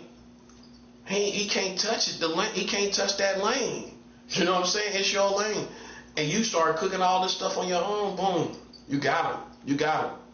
He definitely ain't going nowhere. The food, he looking forward to that food. He ain't gonna think about no woman. Oh yeah, my woman cooking yeah, she cooking some chicken with some different kind of flavor in it today. She put something in the chicken, bro. I'm telling you, it's so good. All he thinking about, talking to his homies about chicken.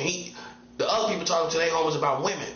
He talking to his homie about the food that his wife cooked. Two different men. Two different types of men. Like me and you, we didn't have no woman to help us to cook for us. Man, I can't tell you one dish that my ex-wife cooked. I can't tell you one dish that she cooked, bro. No, I'm serious, man. This is how we find out who is sick mentally. Some of these women are sick, bro.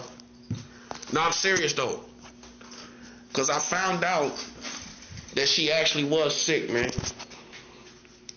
I found out she was sick. Some of these women are sick, bro. So that's and how you know they not is when they start cooking. If they can cook, they not sick. A sick person can't cook, man.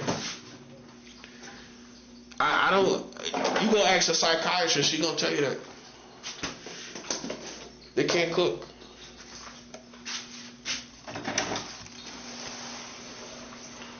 And people trivialize cooking, man, but you gotta eat. How you gonna trivialize cooking and you gotta eat? You gotta eat. How you gonna trivialize it?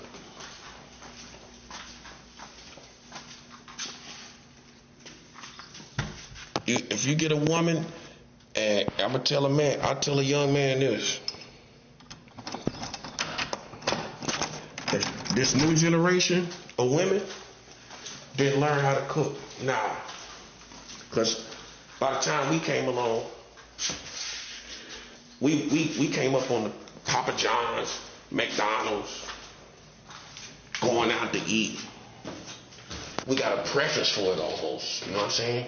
Golden Corral, Red Lobster. You know what I'm saying? These buffets and all this stuff, Chinese food, all this stuff, right? This is why you'll see, you won't understand. Oh, This woman can't cook. You go back and think, wow, she couldn't cook.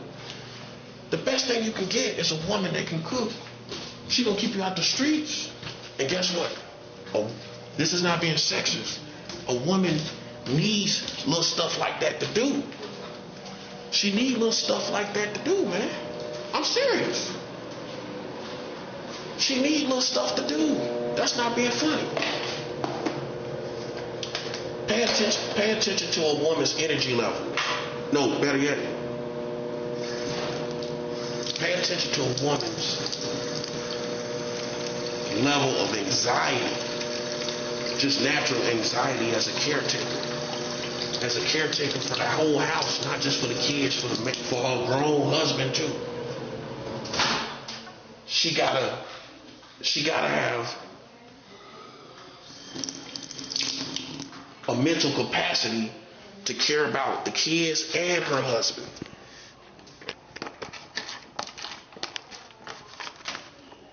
She got to think about her kids and her husband mentally, right? Okay, so it's a lot of anxiety that comes with being the caretaker of the house.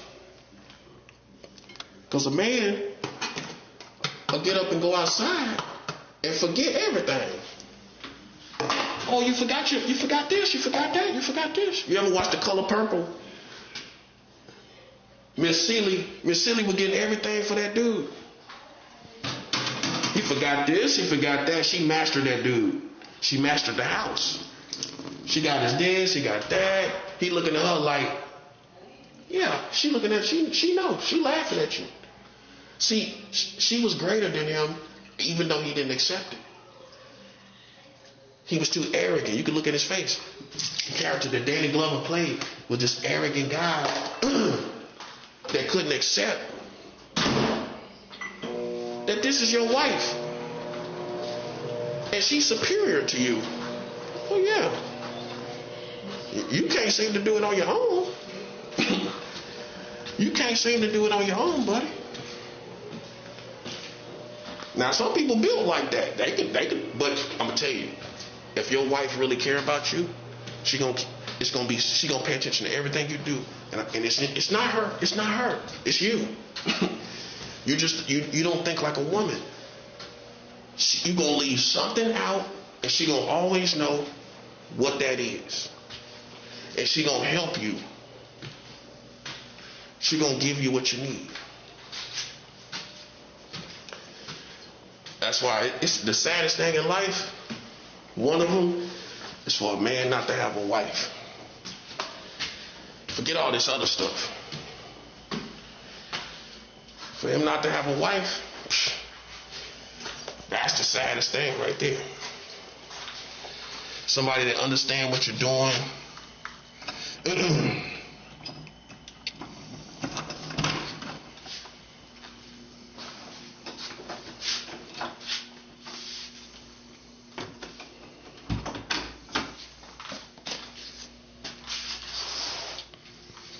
Okay? See, my maturity level is where it needs to be. The only thing was I dedicated myself to somebody that was sick. That's what happened to me. I dedicated myself to somebody that was sick. I know what I did wrong. You know what I'm saying? I know exactly what I did wrong. I dedicated myself to somebody that was sick.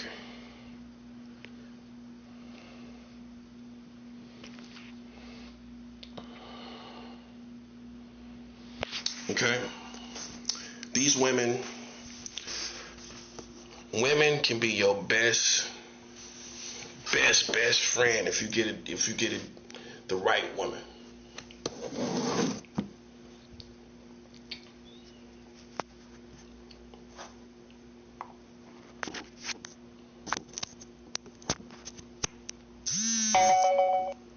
Okay? See, now you see how off track we are. Because the truth is, man, it's not too much more to life. There are people that, once again, they're not healthy people. They're not healthy people and life is not healthy for them. And that means they're not even doing what you're supposed to do in life at all. They don't got kids. They don't know how to cook. They don't know how to drive a car. Everybody got that aunt that don't know how to drive a car in the black community, right? I got it too. But you love them. You don't feel they're incompetent. But they can't drive a car. They never drove a car for whatever reason. Come on, let's keep it 100. Let's keep it 100. Us as black folks, we got aunties. You got a couple aunties that don't drive cars. You got more than one. You got more than one that don't drive a car. And might be on more than one side of the family. See, that's why my grandmother taught me how to drive a car when I was like 14. Yeah, I started driving the car around 14 years old. No lie. That's learning how to put the brake, put one foot on the brake, put it in reverse, and you coming out the driveway, let up off that brake. Don't put no gas on it. Stir out. You know what I'm saying? Put the foot on the brake. She taught me all that. She sat in the passenger side and taught me all that. Now put the car in drive, and now give it some gas. Slow, but slow, and give it some gas. And that's how I learned. I learned to drive a car from my grandmother. You know what I'm saying? And see, my dad didn't teach me. My stepdad didn't teach me. He was the mechanic. So how my grandmother teach me how to drive a car? He did it later on when I was like on community service, when I was like 16, 17, somewhere around there. He got me around in the car, but the kind of stuff your family do anyway, just like to see if you can drive or just give you a chance to drive, that kind of little stuff. That ain't teaching nobody how to drive a car. All families do that, where they just let you get in and drive around a little bit. Nah, that's not what I'm talking about. That's what my stepdad did for me too. My grandmother taught me all how to put the reverse on the car and put it in reverse and then drive. I didn't learn that from my stepdad. I learned that from my grandmother. And so that's how I learned how to drive a car. And I can say I've driven a car. At my best time, at my peak with driving, I was driving from one city to another on my own, just by myself, traveling from one city, going to the studio when I was doing my music. My girlfriend had a car, and she let me get her car to go to the studio. So I would drive to Monroe. I was living in Charlotte, and I was on the east side, so Monroe is right on the east side of Charlotte. So I would drive from the east side of Charlotte to Monroe on my own. On my own. Me in there by myself. And then I used to just drive her car around a lot. Just got used to driving. That was the best time. Last time I was driving a car. But that's how responsible I am with driving.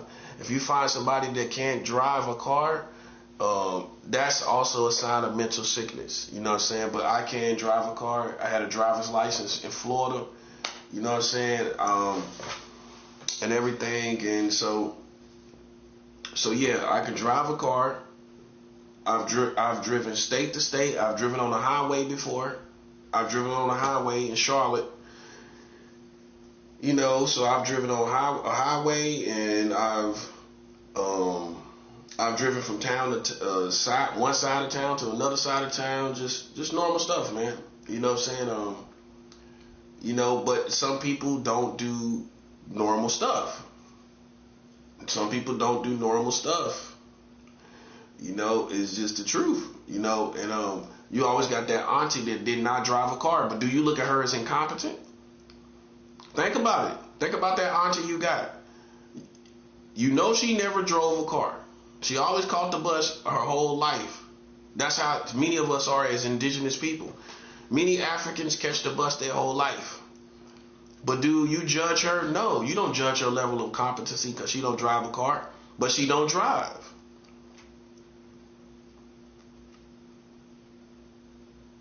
And for whatever reason.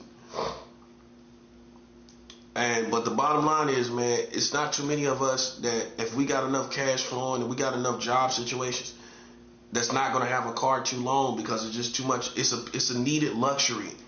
to be out the way of the people. That's the thing about it. That's, as a grown man, you're gonna think, I don't want to be among, I ain't gonna say bums, but you don't want to be among all these low lives, man. You want to go from point A to point B to work and come home and avoid people that drive. You want me to tell you the main reason they drive? Not because they can afford it. They drive to avoid bums. And when I say bums, I don't mean poor people. Just bums. A bum to me is a low quality person. That's my definition.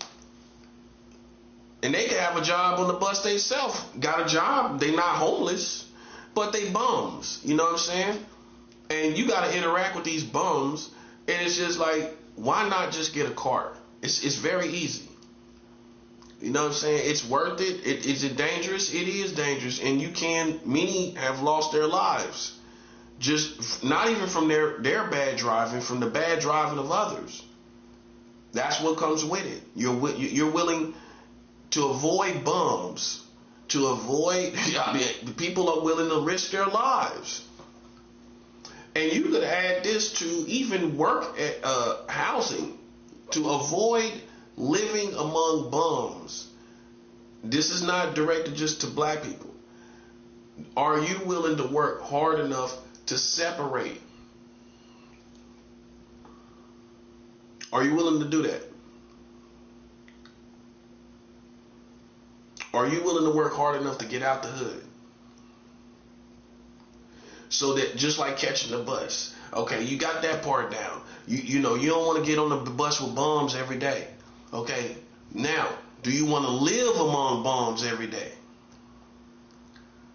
Now the next level is, I want to get away from this way of these type of people who think like this. That's number one, because it's all about mentality. I want to get away from people that think like this. So I gotta go to school. See, I come all the way back to teaching your kids. You gotta learn. You gotta do this to avoid being a bum among other bums. Many of you have fallen victim to bums because you're among bums. And if you would have been taught properly, you would have got education and you wouldn't have been among bums. The reason why you're among bums is because of a lack of education. You teach your kids to get their education. Okay? Okay, so if they don't learn to get their education, they're gonna be bums. How? Well, how they not? How they not? They either gonna get a trade, right? They gonna either get a trade or go to school. You could get a trade. But you're gonna work a lot harder. You're gonna work a lot harder at that trade. That trade gonna have you working hard. More times than not. A trade gonna have you working hard. But that's the only options you got as a black man. We go with trades. That's what a lot of us do. Instead of going to school, we can go with a trade. That's how you talk to your kids. You gotta get a trade. See, and it's easier for a black man than a black woman. What trade she gonna get? What trade a black woman gonna get? I mean, without going to school, maybe being an RN, she could be a nurse. But then you gotta get classes, you gotta go to school for that. That's off the cuff. I really don't know what kind of trade the average black woman could get. But men got many trades they can get. Many trades. I mean, you could choose a trade that a man does, but you don't know how that'll work out. But in life, you gotta have a trade or go to college. And, you can say money. Well, what about money? Let's just not think about it. Let's just not think about that. Let's just think about what you must do, right? And maybe things will work out. Let's stop. See, most of your family got discouraged and think, well, I ain't no need to talk about going to college because I ain't got no money. Aren't you simple-minded? You don't know how things will work out. But you point your child still in the right direction. That's courage. That's when you're taking courage. I don't see no money. I don't know how I would ever put my child in school. but I'm gonna push them in that direction to go to college because I know you ain't gonna be nothing working these weak jobs we got out here. How can you sit and watch your kids go through school and not prepare for college?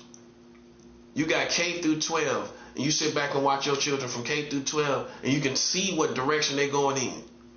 But you can't break it down to them. You got to keep talking about it. You can't say, well, you tried. Some parents never tried because their parents didn't know about it either. Their parents didn't teach them to go to school.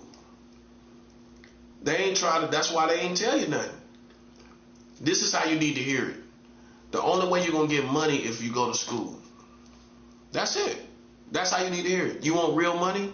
You got to go to school. You're not going to get it out here running around at these little jobs. A child ain't going to think, is going to think that. A child's going to think, I can just go over here and work this job over here. And get what kind of money? Now, see, as a grown man, you know better than that. Okay, now, so if you want you want some real money, that's how you talk to your children. You want some real money in life, you keep telling them this. You don't say, well, I tried, like an incompetent parent. No, you keep saying it over and over again. You keep trying to install in your children that if you do not work and get a job and go either get a trade or go to college, you're going to be a bum. It's no way around it. It's about maybe by a miracle you might have some type of talent and you're able to get out the streets. But if not, if there's no miracles available, you're going to be a bum. You're only going to have the only thing going to be available is a bed at the shelter. That's the only thing that's going to be available. People can watch their kids go through K through 12 and not beg their children to go in the right. Might have to beg them. So what? You keep talking about it. You keep talking and talking and talking and talking and talking until they get it. Now you got it. Now you see why I pushed you so hard. Because now you see all these people. You see all these people with broken dreams that they can't recover from. They had one dream, and if that dream didn't come true, they became nothing after that. If your dreams don't come true, because you might have dreams beyond school. See, that's what happened with some kids. Now your kids got dreams. Okay, here we go. The dream stage. Now you got dreams. Okay, listen. I'm going to tell you something black parents don't do, because our kids do be having a lot of talent. If your kid really got some talent, not that retarded talent, I'm talking about some real music talent, right? You know what you tell your kids? You know what you tell your kids? Look, you got talent. This is what Kanye West's parents did. This was the coolest thing. His parents told him, they gave him a deadline to not work. You ain't got to work. You ain't got to do nothing. You can dedicate yourself fully to your music, and we'll give you a whole full year to do that. I'll give you 2 years to do it, because you're going to mess up around 2 years anyway. If you really chalk it off, you're going to mess up 2 years very easy in your young years like you are now anyway. Even if you, after this time, you still going to mess up another 2 years somewhere else, right? I'm going to give you a solid 2 years to fully focus on this music. That means I'm going to feed you. I'm going to act like you're doing something productive. I'm going to feed you. I ain't going to mistreat you. I ain't going to be on your back. I'm going to stay off your back about working. I'm going to give you 2 years. The halfway mark is going to be a year and a half. I'm going to check it a year and a half. If you're doing very well and successful, I might add more time. If you're doing very exceptionally well with the music, instead of 2 years, I might add, at that point, I might just throw you another 2 years. Boom. Now you got literally another 2 years. Because you're doing so good, and a year and a half later, I'm going to give you another 2 years. Now you can go in that room and just obsess over this music every single day. And ain't nobody going to bother you, because I know what you're doing. Right? Because if you don't do this, and you got this new generation, which is the baby boomer generation. Those parents will teach you. Well, in my age, my parents my age, Generation X and younger, they gonna say you can work and pursue your talent. No, you can't. A musician gonna tell you no, you can't.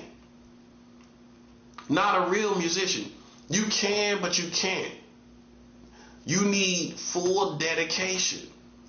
You need to wake up, eat, sleep, and drink music.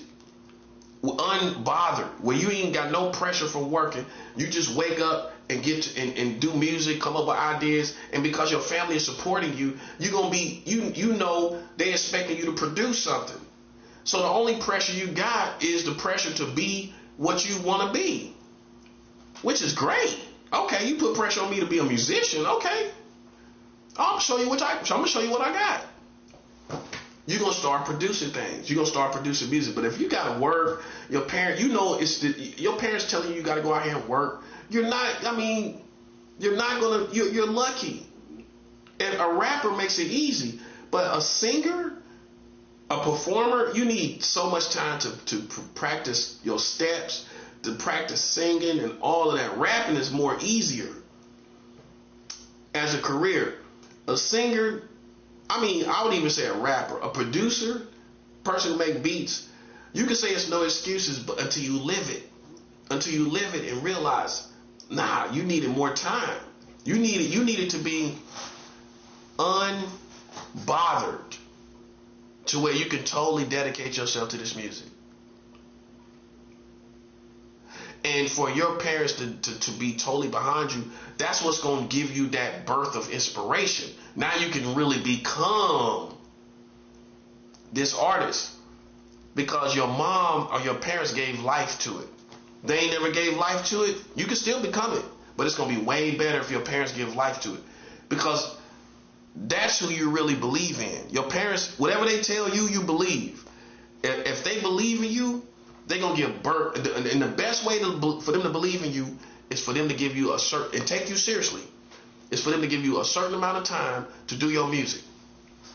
Now you're going to really become the artist. Now you see what I'm saying? Parents don't do that. Parents go tell their children to go work in between being an artist and everything, and they don't have that full dedication. You got to have that full dedication. Even as a rapper, you can't be saying the same thing everybody else saying. So you need to write so many raps that, wow, now you're on another level with it. Yeah, that part. Not putting out the same songs over and over again. Nah.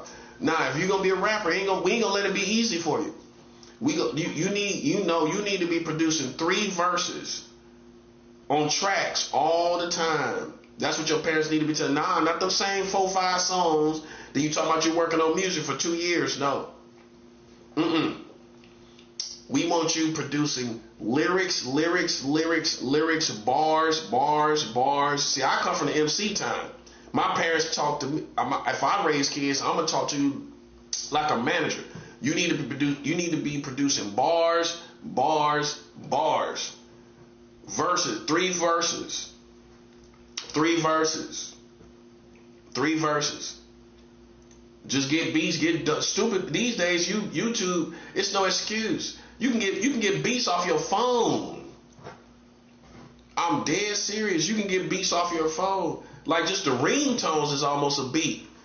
In my time, we would have used all this stuff for music. We would have made rhymes off these little beats, little sounds, and all of this little stuff.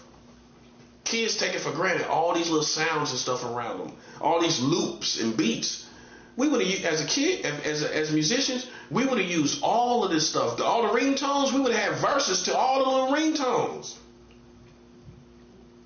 That part. No, yeah, we would have. Dude be like, yo, I got this verse for this, I got this verse in this phone. Like, for the ringtone, yeah. Like, listen to this. You throw in the ringtone, you got verses for it and everything.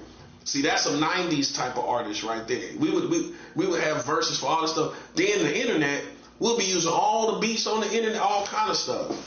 But we'll have all kind of ideas, a whole world of ideas. But the crazy thing is, as an artist, you can get so comfortable with having something that you never use it. You got all these ideas that you could get from the internet, crazy ideas to get, just to write music, but you never use it because you're so comfortable with having it. Like it also just like with getting education, like it's nothing you can't learn from the internet, but we're so comfortable with it, we never educate ourselves because you haven't found as a student what you're interested in as far as information. You haven't found what you're interested in. That's something your parents also have to install in you. What are you interested in?